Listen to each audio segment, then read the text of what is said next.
Hello, morning of day 6, almost at the halfway point.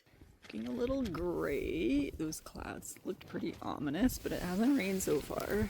I've decided to cook breakfast while I'm kind of staying cozy in my tent. And as you can see, it's pretty windy, but I've been using rocks to reinforce the stakes in my tent every night because in Scotland I learned the hard way. This ground's kind of soft and wet. I don't know if I stepped on it or what happened, but my footprint tore off. I'm gonna have to figure out a way to fix that. So what I thought was a tent last night is actually the border marker. It's just a big pile of yellow rocks. Yellow for Sweden. 1 foot in Sweden and 1 in Norway. Woo!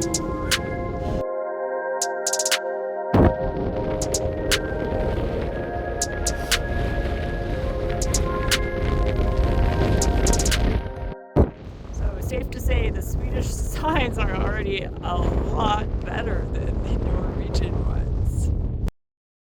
It's really hard to tell where the map is here. The sign was great, but there's like maybe no other markings really. So in Sweden, the markings are this orange color instead of red. But I'll show you the problem with that. It's the exact same color as these globs of lichen. So it's often hard to tell when you're looking at it. The other difficulty is there's cairns some places to mark the way, piles of stones. But as you can see, there's all these piles of stones just randomly end up everywhere. So again, not really the most useful navigational tool.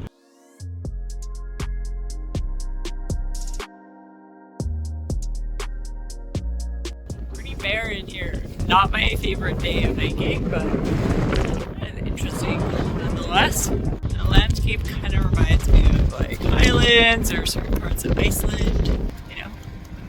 Feels very like wild and remote. It really feels like I'm in the middle of nowhere. There are some markings here you can see in the background. That's for winter travel. So I've got to cross this river and it's not even marked as a ford on the map, which makes me think normally people can just walk across, but it's really deep down there, so I'm hoping that up here I can kind of skip from island to island. I made it just fine. Didn't even have to get my shoes wet. I'm on day 2 of dry shoes and socks, and it feels great. So pretty early this morning I passed my tent, but I have been walking for probably 5 hours since then and not seen a single person. This is definitely like the most badass trip I have ever done. So I've been walking through the same valley for a long time, and it was getting a bit tedious, but it's starting to open up and connect to the main valley where the Kungsleden runs through. So really excited for that. I'll show you. It's cloudy over there, so you can't see the big mountains. It was a lot slower going than I thought. The map showed it was like a very well-established trail, but there were sections there was no trail. Here there is a footpath that's quite clear to see because it's grass, but it's just been slow going. A lot of rocks, little streams, trying to avoid bogs to keep my feet dry. Yeah, I'm getting a bit tired. I've stopped here to make some food. Today I am wearing all of my layers on. So of course the Swedish guy has to walk by wearing shorts. It's pretty fun. I'm cold too right now.